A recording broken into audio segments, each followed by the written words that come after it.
Welcome, friends, to a touching story that will show us that sometimes the greatest miracles can emerge from life's most unexpected turns. Enjoy the story. Stephen Mitchell stood in the doorway of their new apartment, watching his 5-year-old son Dylan dart between stacked moving boxes like a pinball. The afternoon sun streamed through bare windows, casting long shadows across the empty rooms that would soon become their home. "Daddy, look how big my room is!" Dylan's excited voice echoed off the walls. "Can I put Mom's picture right here by my bed?" Stephen's heart clenched. 2 years after Ashley's death, Dylan still kept her memory alive with an intensity that sometimes took his breath away. The worn photograph of the three of them at the beach, Ashley's last good day, went everywhere Dylan did. "Sure, buddy. As soon as Grandma Marie gets here, we'll hang all our pictures." "Is she coming on the train? Can we go watch the trains after?" Stephen smiled despite himself. "She is, and maybe we can if we get enough unpacking done first." He checked his phone. No messages from the base yet. This transfer had been a godsend, a chance to start fresh with a promotion and the promise of stability. No more deployments, no more leaving Dylan with his mother while he served in combat zones. After losing Ashley, Stephen couldn't bear the thought of his son losing another parent. The memories washed over him as he began unpacking the kitchen. Ashley's diagnosis just months after Dylan's 3rd birthday, the rapid decline that followed, those final precious moments when she'd smiled at him one last time before slipping away. She'd been so young, so full of life despite her harsh start in foster care. "Life's too short for regrets," she'd always said. "Daddy?" Dylan's small voice pulled him back to the present. "Can we put the starlights up in my room? The ones Mom liked?" "Of course we can, champ. Let's find that box." As they searched through their belongings, Stephen thought about how different Dylan was from other kids his age. More serious, more aware. Sometimes he caught his son studying Ashley's photo with such concentration, as if trying to memorize every detail of her face. The sound of a car door made Dylan rush to the window. "Grandma's here, and she brought her famous cookies. I can smell them." Sure enough, Marie Mitchell's distinctive laugh floated up from the street below. Stephen watched his mother emerge from her car, arms loaded with bags. She'd been their rock these past 2 years, helping them navigate life without Ashley, while somehow knowing exactly when to step back and let them figure things out on their own. "Well," Marie announced as she swept through the door, "I see you boys have made a fine mess of things already. Good thing I'm here to sort you out." Dylan launched himself into her arms. "Grandma, did you bring the snickerdoodles? What kind of grandmother would I be if I didn't?" She hugged him close, then gave Stephen a knowing look over Dylan's head. "And I brought something else too. My organizational skills. This place needs a woman's touch." Marie's prediction proved true. Within hours, the bare apartment began transforming under her experienced touch. She directed Stephen and Dylan like a seasoned general, turning chaos into order with each unpacked box. "The photos go here," she declared, arranging frames on the mantel. "Ashley should be the first thing people see when they walk in." Stephen watched as his mother placed the largest photo, their wedding portrait, in the center. Ashley's smile seemed to light up the room, just as it had in life. She'd been so beautiful that day, practically glowing with joy, despite having no family of her own to attend. "Tell me about the wedding again, Grandma," Dylan requested, carefully holding a smaller frame. "The part where Mom's dress got caught in the door," Marie laughed. "Oh, that poor dress. Your mother was so worried about having everything perfect, and then she got stuck trying to leave the church. But you know what she did?" She laughed, just threw her head back and laughed like it was the funniest thing in the world. "That was Mom," Stephen said softly. "She could always find the bright side." Even at the end, when the cancer had ravaged her body, Ashley had maintained that spirit. He remembered their last real conversation, just days before she died. "Promise me something," she'd whispered, her once vibrant voice barely audible. "Promise you won't let Dylan forget how to laugh. Don't let my death shadow his whole life." "I promise," he'd said, holding her fragile hand. "But you're going to get better. The doctors—" "Shh." She'd squeezed his fingers with what little strength she had left. "We both know that's not true. Just promise me you'll both keep living. Really living, not just existing." Now, watching Dylan help Marie arrange kitchen supplies, Stephen wondered if he'd kept that promise. They were surviving, yes, but were they really living? "Stephen James Mitchell," Marie's voice cut through his thoughts. "Stop brooding and come help me with these curtains. Ashley would have my head if I let you turn this place into a man cave." That made Dylan giggle. "What's a man cave, Grandma?" "A sad place where men think beige is a decorating scheme and pizza boxes are wall art?" She winked at Stephen. "Your father tried that in college. Lucky for him, your mother had better taste." As they worked, Marie filled the apartment with stories about Ashley. Not just the sad final days, but the happy times, the silly moments, the little details that made her real to Dylan. She'd always had a gift for that, for keeping Ashley's memory alive without letting grief overwhelm them. By evening, the apartment had been transformed. Warm colors brightened the walls, family photos created a timeline of love and loss, and Ashley's favorite throw blanket draped across the couch as if she'd just left it there.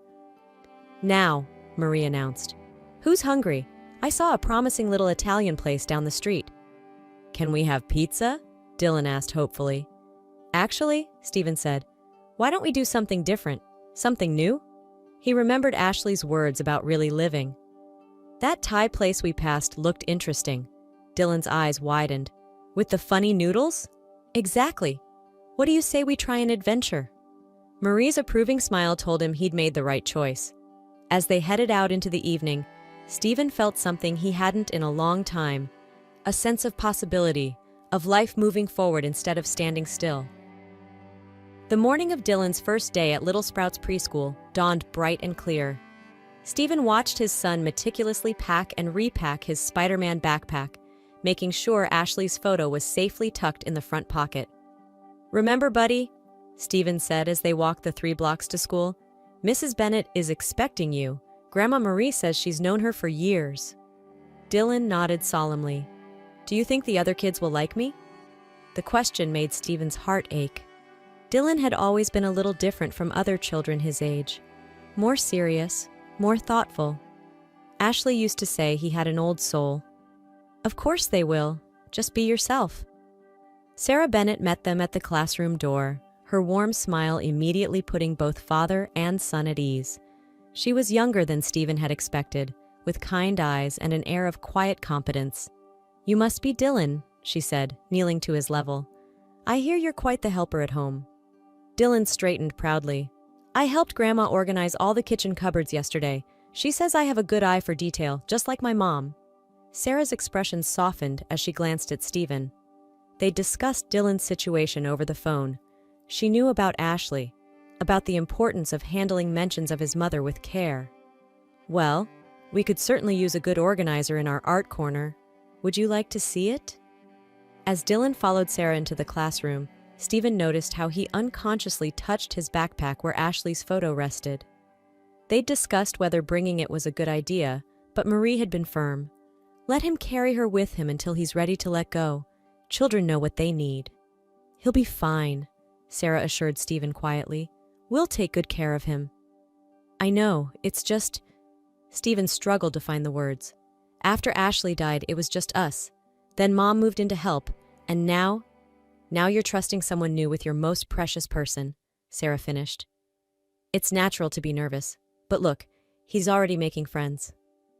Sure enough, Dylan was showing another boy how to properly sort the colored markers. The other child watched in fascination as Dylan explained his system.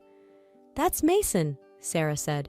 "He could use a friend who knows how to organize things." Stephen smiled, remembering Ashley's methodical approach to everything from grocery shopping to battle plans against cancer. He gets that from his mother. "Good traits have a way of living on," Sarah observed. "Now go on. He needs to see you trust this process." Stephen called out, "Have a great day, buddy. I'll pick you up this afternoon." Dylan waved, already absorbed in his marker sorting mission.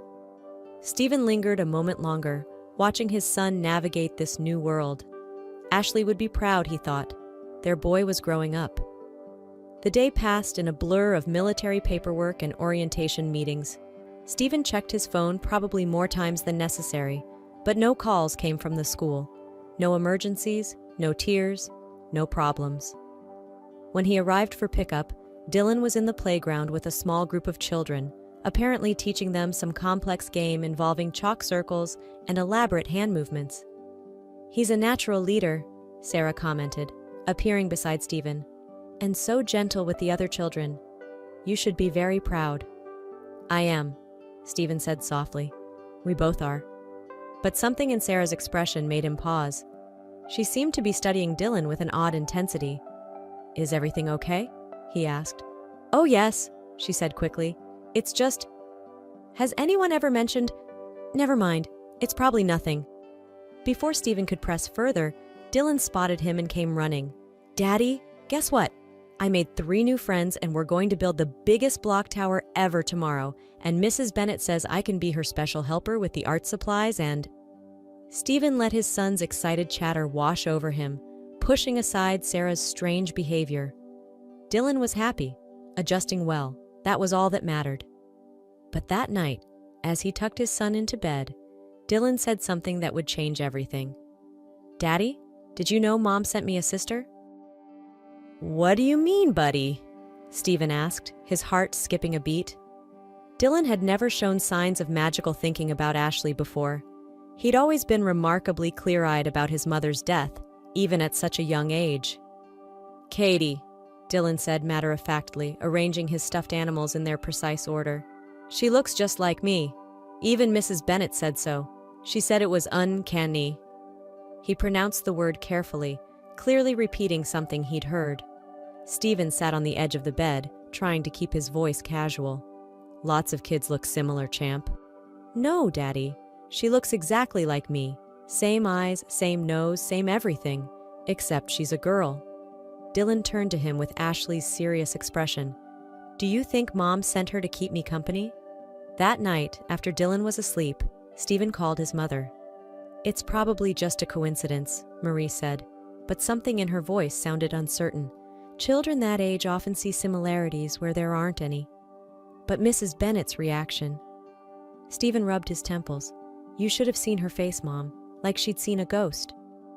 The next morning, Stephen arrived at the preschool earlier than usual, determined to see this mysterious Katie for himself. He was preparing a speech about overactive imaginations when he saw her.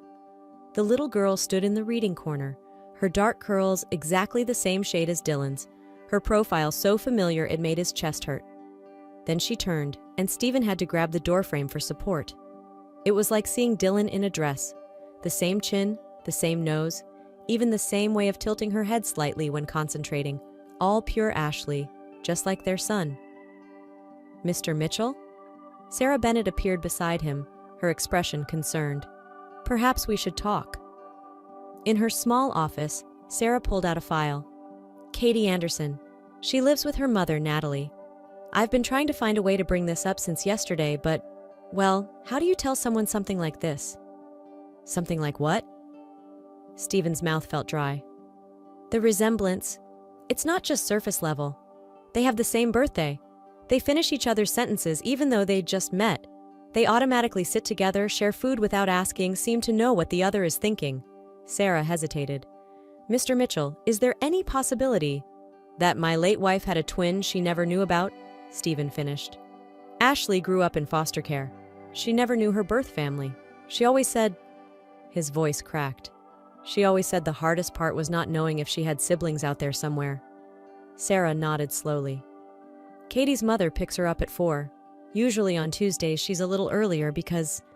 The sound of children's laughter interrupted them. Through the office window, they could see Dylan and Katie sitting cross-legged on the story rug, their heads bent together over a book. The similarity was stunning, like watching the same person duplicated through some strange mirror. "They gravitated to each other immediately," Sarah said softly. "Yesterday, when Katie fell during recess, Dylan knew she was hurt before she even started crying. He was halfway across the playground, but he just knew." Stephen watched the children, his mind spinning with possibilities. Could Ashley have had a twin? And if so, what did that mean for their son, for all of them? "Would you like me to call Katie's mother?" Sarah offered. "Explain the situation?" Stephen shook his head. "No, I need to see for myself. I'll be back at pickup time." All day, he couldn't focus on anything else. He called Marie again, and she agreed to come to the school. For support, she said, but he heard the barely contained excitement in her voice. At 3:45, Stephen stood outside the preschool, his heart pounding.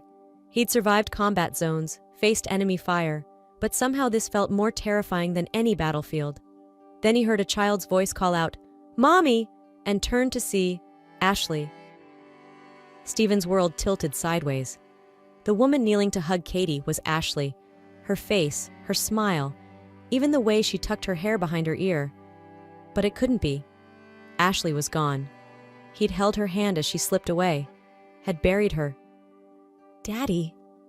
Dylan's worried voice seemed to come from very far away. "Daddy, why are you sitting on the ground?" He hadn't realized he'd fallen. Faces swam above him. Dylan's concerned frown, Sarah Bennett's professional calm, and her. Not Ashley. Not possible. "Stephen!" His mother's voice cut through the fog. Marie must have arrived just in time to see him collapse.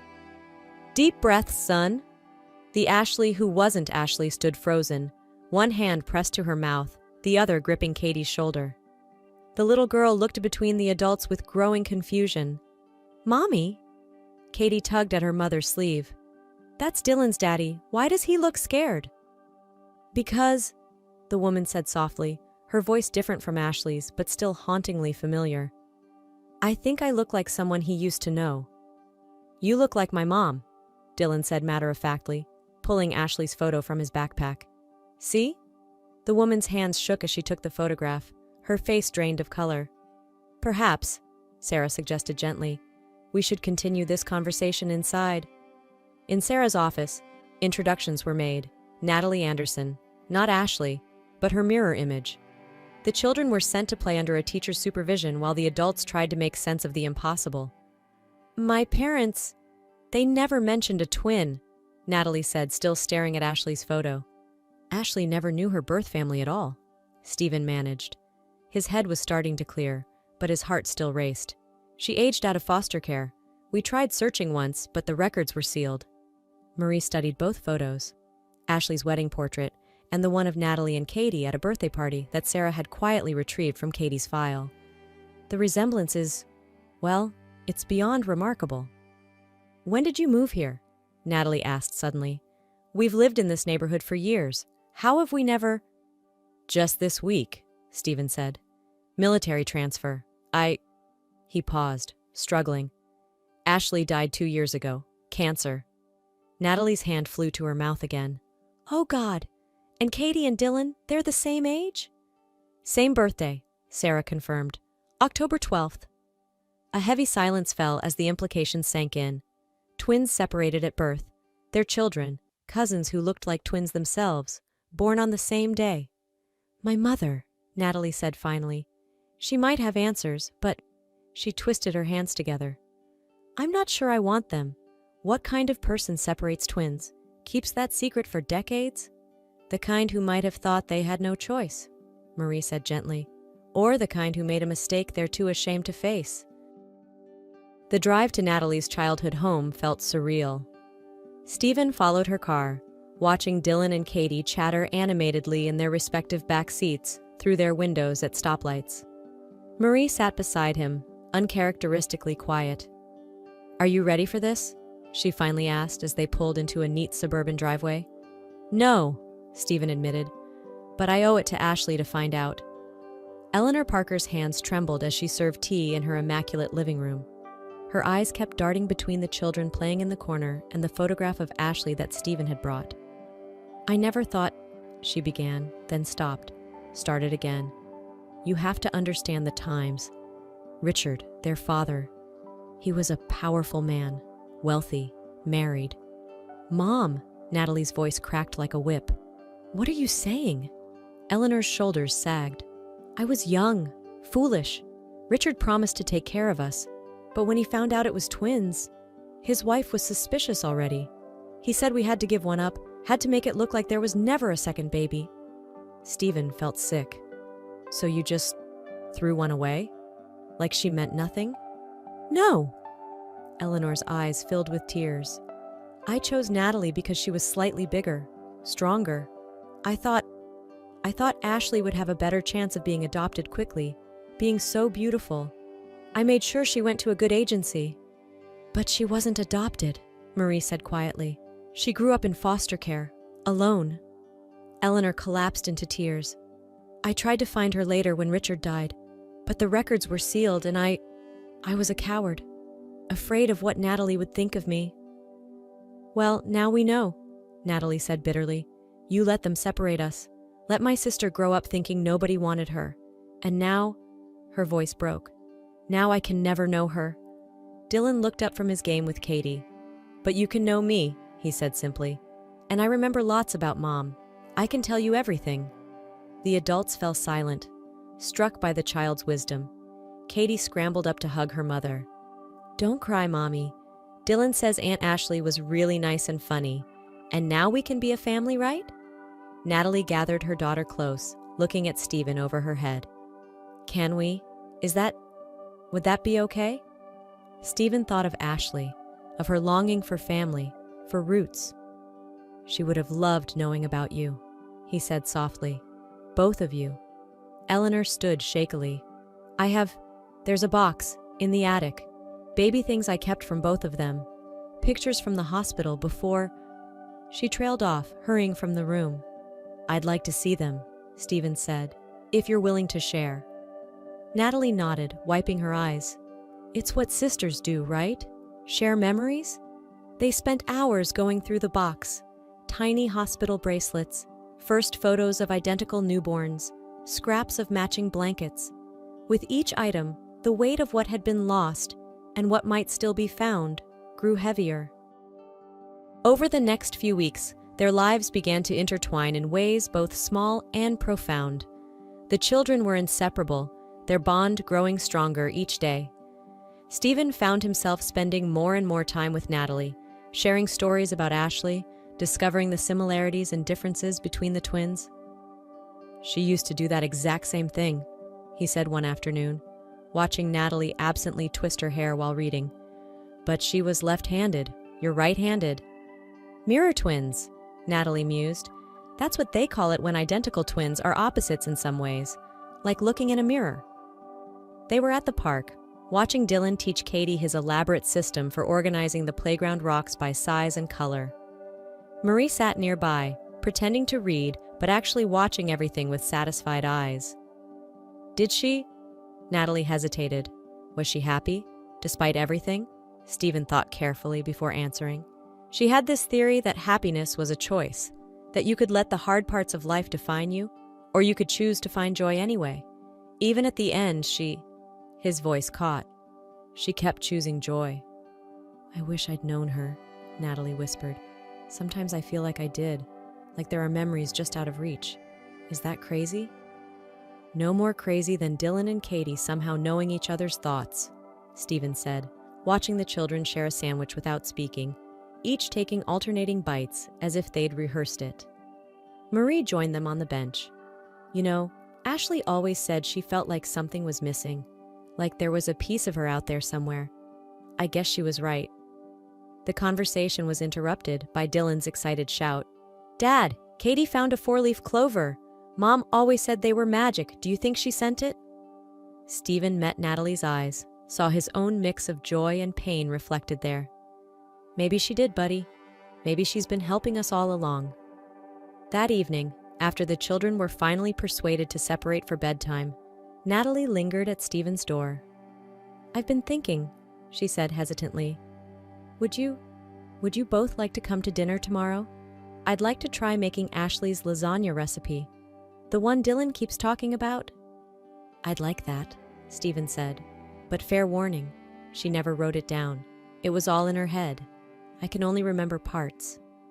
Then we'll figure it out together, Natalie said. Make something new from the pieces we have.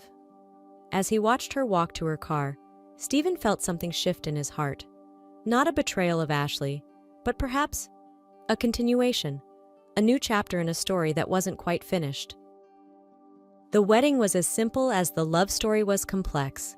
Just family. Dylan and Katie holding hands as they walked down the aisle together, Marie dabbing at her eyes in the front row, and a single photograph of Ashley placed carefully on an empty chair. "She should be here too," Natalie had insisted when they were planning. "She's the reason we found each other." The past 6 months had been a journey of discovery. Every day brought new revelations. How both twins had loved strawberry ice cream but hated strawberry jam. How they both sang off-key but with complete enthusiasm. How they'd both chosen teaching as their first career choice. Dylan and Katie had grown even closer, if that was possible. They finished each other's homework, shared inside jokes that no one else understood, and steadfastly refused to be enrolled in separate classes for the upcoming school year. "They're making up for lost time," Marie observed, "just like all of us." Eleanor had gradually become part of their lives too, though the relationship remained complicated. Her remorse was genuine, but some wounds took longer to heal than others. Still, she was trying, documenting every memory, every detail about the twins' earliest days, determined that no more family history would be lost. Now, standing before their small gathering, Stephen looked at Natalie and saw not Ashley's ghost, but a woman who had helped him learn to live again. Different from her twin in 100 small ways, but carrying that same capacity for joy, that same determination to choose happiness.